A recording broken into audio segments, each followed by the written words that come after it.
Hello, c'est Laurent. Je suis un humain et je ne veux pas être remplacé par une machine.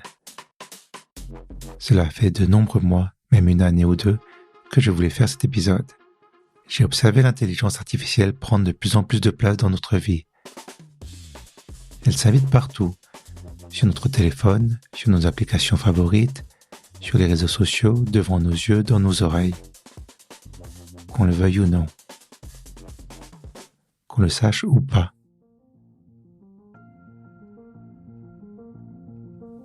Je ne suis pas complètement contre l'intelligence artificielle ou l'IA.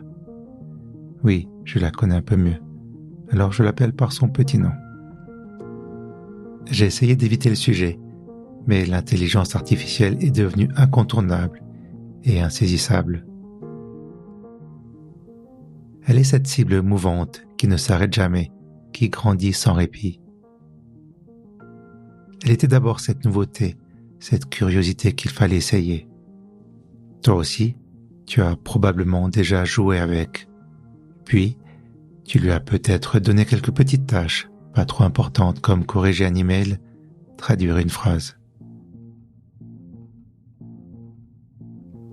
Peut-être que tu as tenté de lui poser des questions. Mieux, ou pire, tu t'es confié à elle. Moi je l'ai fait, parce que l'IA était là, disponible, à l'écoute. Puis, j'ai eu peur qu'elle ne prenne trop de place dans ma vie. Ou plutôt qu'elle ne prenne pas sa juste place.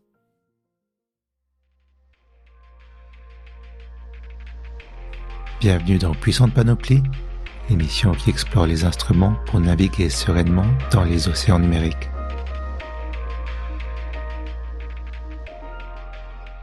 La bascule a eu lieu au moment où j'ai commencé à réfléchir à Spectacle du réel, mon podcast de fiction.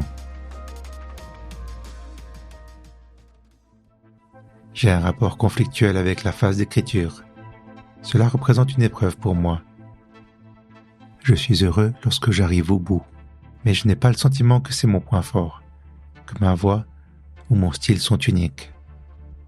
Ce n'est qu'avec l'aide de la musique et du montage que j'arrive à me hisser au-dessus de la moyenne. Enfin, je l'espère.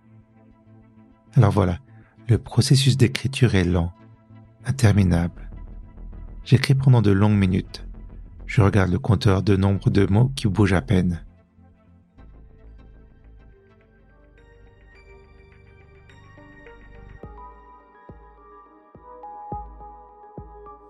Évidemment, je me suis dit, et si l'intelligence artificielle faisait ça pour moi ?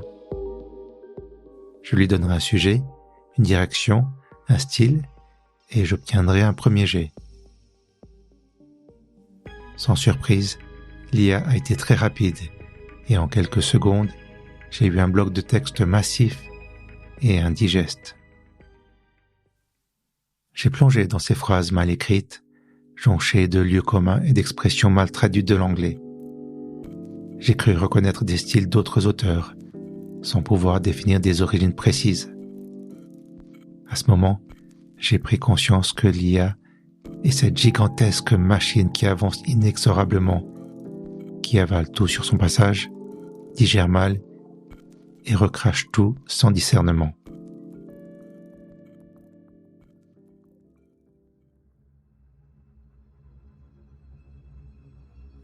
Alors non, je n'ai pas une plume incroyable. Mais c'est la mienne, c'est ma voix, avec mes expressions et mes défauts. Ce mélange n'appartient qu'à moi. Il découle de mon vécu.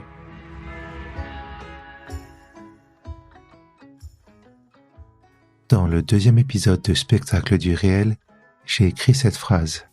Tu as besoin de quelques secondes pour descendre du train de tes pensées. C'était une traduction littérale de l'expression anglaise « train of thoughts », qui veut plutôt dire une chaîne de pensées. D'ailleurs, le titre « Spectacle du réel » est aussi une traduction directe de « reality show ». J'ai trouvé ma traduction libre tellement belle, poétique et appropriée que je l'avais d'abord donnée comme titre à une série photo. Puis, beaucoup plus tard, pour mon podcast. plus loin, dans l'épisode, je dis aussi « Et malgré l'insoutenable légèreté de ton porte-monnaie, tu plonges dans le supermarché. » Cela constitue une allusion directe au livre de Milan Kundera, L'insoutenable légèreté de l'être, dont j'ai trouvé un exemplaire dans la rue dans une boîte à livres à donner. Pour être honnête, je ne l'ai pas encore lu et je ne sais pas si je le lirai un jour. Mais c'est un micro-événement que je peux utiliser dans mon travail. Je sais exactement d'où vient l'idée et ça la rend précieuse. Parce que l'IA est médiocre, moyenne. Elle mélange et vole tout, sans goût ni scrupule. Elle produit du gris, du beige, et une bouillie infâme sans personnalité.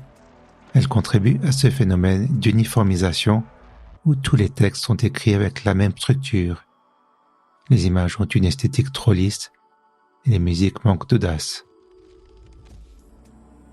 Et même si elle est capable de produire des fulgurances, c'est aléatoire et emprunté. Je ne fais jamais corriger mes textes par l'IA, car ma plus grande peur est de produire un truc sublime et que cela ne soit pas de moi. Voler à un auteur qui n'a jamais laissé ses clés à la machine.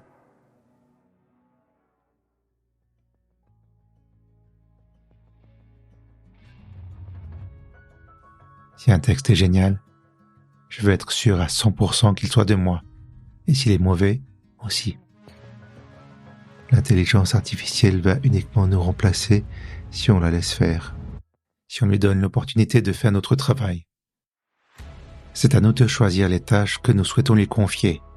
Si tu fais un travail créatif, si tu es artiste, si ton fond de commerce est de produire des idées, des concepts, si ton esprit, ta tête, paye tes factures, ou te font vivre ou te font avancer, alors ne donne rien à l'intelligence artificielle.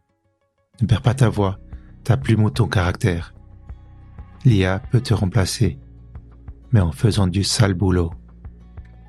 Justement, nous pouvons cohabiter avec l'IA en la voyant comme un assistant à qui on peut confier du travail répétitif, non créatif et ingrat.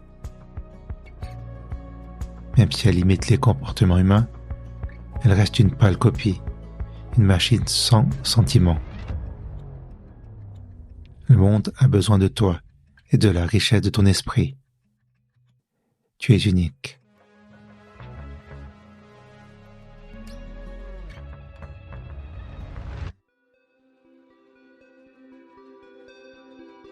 Merci de m'avoir écouté.